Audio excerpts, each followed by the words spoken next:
Amigos y amigas mías, sean bienvenidos todos aquí a mi canal. Con ustedes su anfitrión Pacoda en el canal de Pacoda Aota. El día de hoy tengo aquí una planta, aquí en mi presencia, que como ya leyeron en el título, es la planta millonaria.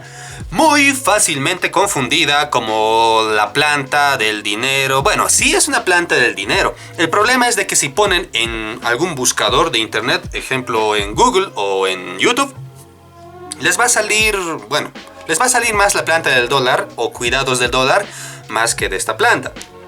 Obviamente a la planta del dólar también se la conoce como planta millonaria. Incluso a las suculentas como la jade o la planta moneda se la conoce como millonaria. Y va a haber muchas confusiones porque, ejemplo, de sus primas lejanas de que es el dólar, los cuidados van a ser totalmente similares, a excepción de pequeñas discrepancias que va a ser una línea muy delgada entre la vida y la muerte de esta planta, ya que sus cuidados van a ser dependiendo a dónde hayan vivido o, bueno, cuál es su clima original y su clima natural. Bueno, para comenzar, esta planta se llama millonaria, mil madres, pero su nombre genérico o su nombre científico es Tolmiea. Exactamente Tolmiea menziesi, también conocida como tiarela. Bueno, pero para nosotros va a ser Tolmiea o millonaria y listo. Esta planta, a diferencia de sus primos como es el dólar es solo como referencia y también tengo un video. El dólar es una planta de hojas lisas y brillantes, cuyo cuidado es básicamente muy esencial, siempre en sombra, al igual que de su parte, que es, me golpeé la nariz, al igual que su parte del dólar americano o dólar argentino, que es de color morado en los reveses de las hojas y los tallos, y es de una superficie más rugosa. A diferencia de esas plantas, esta va a tener unas pequeñas discrepancias, como les decía. Bueno, ya directamente vamos a los cuidados. Bueno, la maceta, esta está en una maceta pequeña, ahorita les cuento por qué.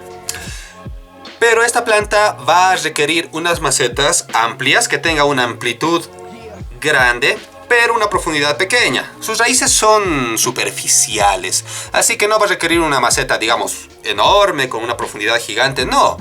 Sus raíces son superficiales, pero se reproduce por rizomas, así que va a necesitar más espacio porque va a empezar a sacar hojas de por aquí, por aquí, por aquí y por todo lado. Así que mientras más ancha sea la maceta que larga, mucho mejor para la planta. Le va a caer muy bien, ya que esta planta es colgante. En cuanto al sustrato, va a querer un sustrato rico en nitrógeno, o bien por lo menos fertilizado con humus, y que drene muy bien, ya que no va a soportar las putriciones, pero sí va a querer mucha humedad. Así que, amigos míos, un sustrato que sea fácilmente drenable, que tenga arena de río, un poco de humus y ya un poco de mantillo convencional, le va a caer bien a esta planta. Cosa de que tampoco se apelmace por dentro el sustrato y la planta pueda respirar tranquilamente a través de las raíces. Las raíces sí requieren un poco de oxígeno, así que tierra suelta y maceta amplia. También puede estar en estas macetas pequeñas, no es que no. El problema es de que más temprano que tarde va a invadir toda la maceta y va a querer espacio a los alrededores para brotar. En cuanto a la exposición solar, esta planta no va a requerir exposición solar, más le va a gustar semisombra. Hasta sombra se puede decir, pero no una sombra absoluta, una sombra con luz. Esta planta estaba en sombra absoluta un tiempo y como que no le estaba cayendo bien. Por alguna razón quería probar si podía estar en alguna habitación cerrada, pero no, va a requerir semisombra y le va a caer muy bien al respecto a la planta. No le expongan directamente al sol porque es súper delicada, apenas le llega el sol y esta ya comienza a quemarse. Eso es por el lugar nativo donde vive la planta, que es un lugar boscoso. Podríamos decir que sus cuidados es similar a la planta de frutilla, porque al igual que la planta de frutilla, sus raíces son superficiales, tiene rizomas y también va a tener estolones. Por todo lado le va a salir unas hojas largas con un pequeño vástago o hojitas que aquí no puedo mostrarla, pero tenía antes. Y de milagro está así. Bueno, estas plantas son duras, fácilmente no mueren. Honestamente, no van a morir fácilmente. Riegos, el riego es lo más seguido posible sin sobrepasarse porque hay una línea delgada entre que se pudra y esté sobregado y que esté húmedo. Por eso queremos una tierra que drene muy bien para no preocuparnos si es que exageramos en regar. A esta planta le va a gustar mucho la humedad. Así que unos 2 riegos a la semana. Bueno, si es primavera, 2 riegos a la semana. Si es verano, 3 riegos a la semana. Si es invierno, 1 a 2 riegos a la semana. Excepto si es que sus climas son cálidos. Bueno, lléguenle si es posible todos los días. No aguanta la sequedad. Apenas se empieza a secarse un poco, van a desquebrajarse las hojas. Es una planta muy delicada en ese aspecto. Sí o sí, la humedad. Ah, eso me hace recuerdo. Si es posible, yo aquí tengo un aspersor de agua. Mejor no hago eso porque aquí está mi computadora. A esta planta le va a gustar la humedad en las hojas, al igual que a los helechos. Los helechos absorben agua por las hojas, pero esta utiliza el vapor de agua para humectarse, ya que su ambiente nativo es bosques totalmente húmedos y lluviosos. Así que en la mañana siempre va a tener un poco de rocío. Y si viven en un lugar muy seco, obviamente un poco de agua en las hojas le va a caer muy bien. Ay, pero que el efecto lupa. No, queridos amigos, el efecto lupa no existe. El efecto lupa en esta planta no va a existir para nada. Tiene unas vellosidades que también sirven como protección para la planta contra insectos, depredadores de todo tipo y orugas que les encanta comer a esta hoja. Las hojitas van a ser peludas, se podría decir. Mire, tiene muchos filamentos, muchos pelitos que le sirve de protección a la planta. Protección contra depredadores, más que todo orugas que le encanta comer las hojas de esta planta. Y aquí del medio de este sector le salen pequeñas hojitas como plantas independientes en miniatura. Esos son vástagos. Exactamente de aquí. También le dicen mil madres porque se reproduce muy rápido. Casi como la planta mala madre que va expulsando sus vástagos por todo lado. Es exactamente lo mismo. Con eso se cubrió casi todo. La reproducción. Esta planta se va a reproducir uno por semilla, otro por esqueje, que es muy fácil. Simplemente se puede arrancar de aquí la hoja y ponerla. O por rizoma, raíces que tengan un pequeño lóbulo, se podría decir, o una pequeña bolita verde, la pueden poner en una maceta aparte y sale otra planta nueva. También se reproduce por estolones, eso es lo bueno. Saca unas hojas muy largas, apenas toca la tierra y va a empezar a brotar, más que todo en primavera. Y también tiene vástagos en los estolones. Van a ver que aquí en el medio de las hojitas le empieza a salir otras hojitas. Es como una planta independiente, esos son los vástagos. Y usualmente sabe alargarse la hoja y volverse un estolón. Eso se lo coloca en la tierra, al igual que en las fresas o las frutillas. Fuera de eso, a diferencia de sus primas que les dije, esta va a requerir más humedad, más sombra y un poco más de agua esparcida en las hojas. Las plagas le atacan a todas las plagas que existen. Sobre todo las arañuelas rojas, las cochinillas. Y los pulgones, que le va a encantar a esta planta.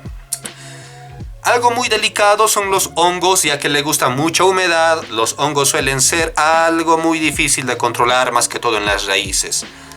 Por eso la tierra tiene que ser bien drenada para que no haya atascamiento de agua en la maceta y no se esté pudriendo.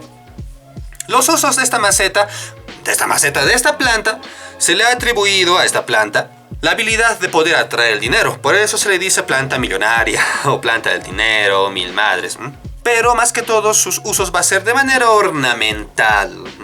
En pocas palabras va a ser un lindo adorno en sus salas de estar o en sus patios o jardineras. Ojo, si sueltan en su jardín, esta planta se puede descontrolar, así que tengan cuidado.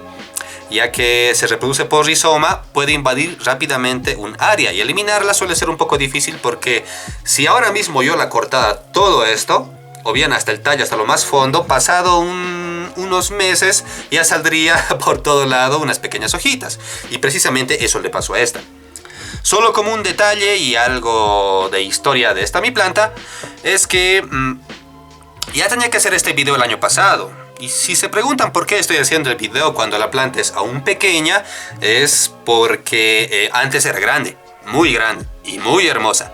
El problema fue de que con lo que sucedió en todo el planeta, la pandemia y esas cosas, yo enfermé y hube de descuidar a muchas plantas y muchas perecieron, ya que ya con la enfermedad uno no puede obviamente atender a las plantas. Fue muy fuerte. Muchas murieron, pero esta increíblemente vivió. Salud por eso. Ha vivido. Me impresionó mucho. Estaba en una maceta grande y no la regué. Ojo, yo no la regué por 1 semana y media. Más que todo en la parte fuerte de la enfermedad no pude regarla, así que la planta en 1 semana y media empezó a marchitarse terriblemente. Ya que, bueno, ya había mejorado un poco, lo que hice fue podarla un poco y seguía marchitándose, no paraba. Así que la di por muerta. Simplemente había pequeños tallos verdes. Y bueno, desapareció totalmente en esta maceta. No en esta, en otra maceta. Cuando quise cambiar a otra planta, simplemente agarré las raíces de esta que tenían unos pequeños puntitos verdes, la puse en esta maceta chiquitita y esperé a ver qué pasaba. Ya comenzó la primavera y vi que empezaron a salir hojas. Entonces ya la puse en un lugar muy adecuado e hice el video cuando ya estaba más crecida. Una promesa que le hice a una planta y debo cumplirla. Amigos míos, eso es todo por el día de hoy, por el hecho de que esta planta es de fácil cuidado y a diferencia de sus primas, las plantas de dólar, esta planta va a requerir mucho más humedad y un poco más de sombra. Es más delicada al sol, sin contar de que no va a aguantar sequías, le atacan todo tipo de plagas, pero aún así la planta difícilmente va a morir. Y eso les digo con mucha experiencia, que esta planta era gigantesca y casi muere el año pasado. Digo casi porque ha vuelto a rebrotar con mucha fuerza al parecer. Y el destino de esta planta es irse a una maceta colgante y que nuevamente regrese a un esplendoroso estado tal como estaba el año pasado. Y eso es todo. Amigos míos, les aconsejo tener una planta de millonaria o una dolmiea. Así que amigos míos, nos vemos en el siguiente video. Cuídense todos y bye, hasta la próxima.